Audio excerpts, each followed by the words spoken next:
Hi there. Welcome back.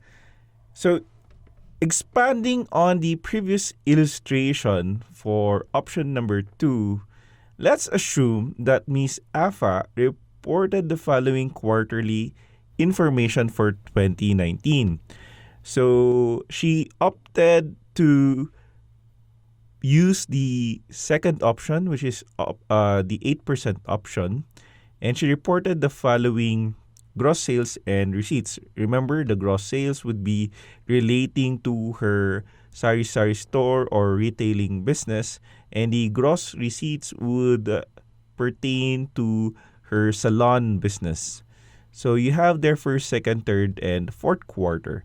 So the total of all of this would be 1 million pesos, which was computed in the previous videos. And could you quickly guess how much tax she should pay during those quarters? I'll give you a minute to do that.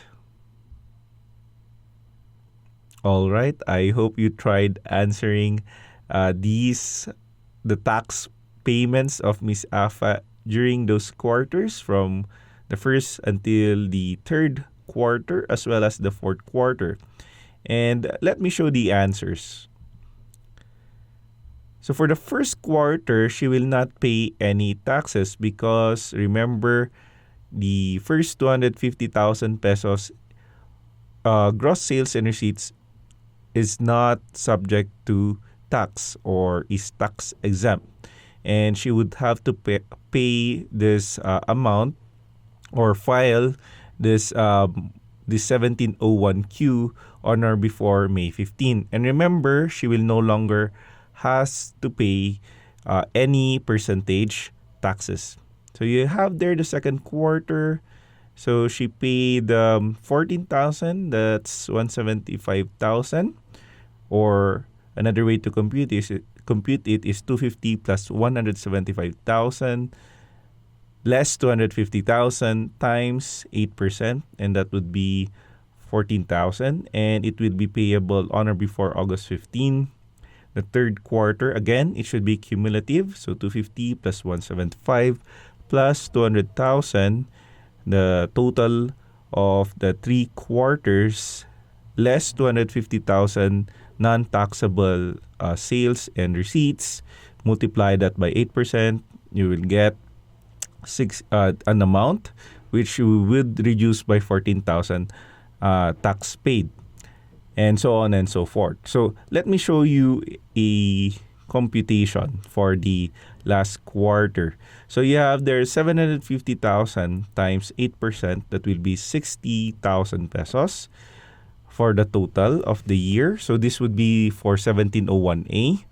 And the tax paid during Q1 to Q3, that is a total of 30,000 pesos. So the remaining amount would be 30,000 pesos, which will be filed via 1701A. And if Miss Afa doesn't have the sufficient cash on or before April 15 of the following year, she can opt to pay in 2 equal installments. And she could pay half on or before or on the date she will be filing her 1701A.